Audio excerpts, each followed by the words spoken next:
arbitrationagreements.org. Hey there, folks. Today we are delving deep into a topic that has long been surrounded by curiosity and diverse opinions: the illegality of polygamy in the United States. Now let's break this down and explore the possible reasons and some interesting statistics connected to this law. But before we begin, please like this video, press the subscribe button, and tap the bell for notifications so you can keep up with crucial legal topics that can save your business a great deal of time and money. First, let's take a stroll back in time to the origins of the prohibition of polygamy. Back in the 1800s, the federal government started taking steps to criminalize polygamy. The practice was mainly associated with the Mormon community at the time. For various reasons, including religious freedom contentions, polygamy became a widely debated topic. Okay, we are not diving into a history lesson here, but knowing a bit of the background helps us to understand the social and legal contexts better. So moving on to some intriguing statistics. Did you know that worldwide around 70% of societies have shown to have some level of polygamous marriages at some point? However, in the United States, this number is a little different. A small fraction of the population practices polygamy, making it a less common marital choice.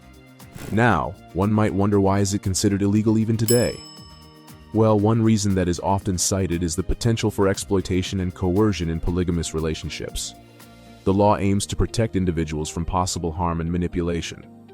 Moreover, there is this massive administrative aspect to consider. Picture this.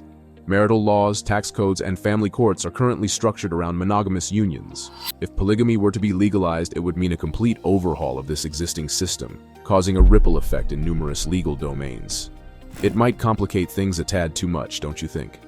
Moving on, let's shift our gaze to the cultural perspective. Our society, as we know it, has a deep-seated tradition of monogamous marriages.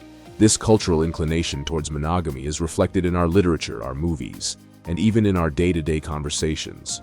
So the illegality of polygamy can be viewed as a reinforcement of the prevailing cultural norms. Remember, our laws are often a reflection of societal norms and values at a given time. Our discussion today is not to judge or to propagate any viewpoint, but to understand the complex tapestry of law and culture that we are all a part of. Do you need more information about why polygamy is illegal? If so, head on over to arbitrationagreements.org. Also, what's your opinion? Should polygamy always remain illegal in the United States? Let your voice be heard by leaving a comment below. Don't forget to like the video, hit the subscribe button, and ring the bell for notifications so you can stay up to date about alternative dispute resolution processes that can save you time and money.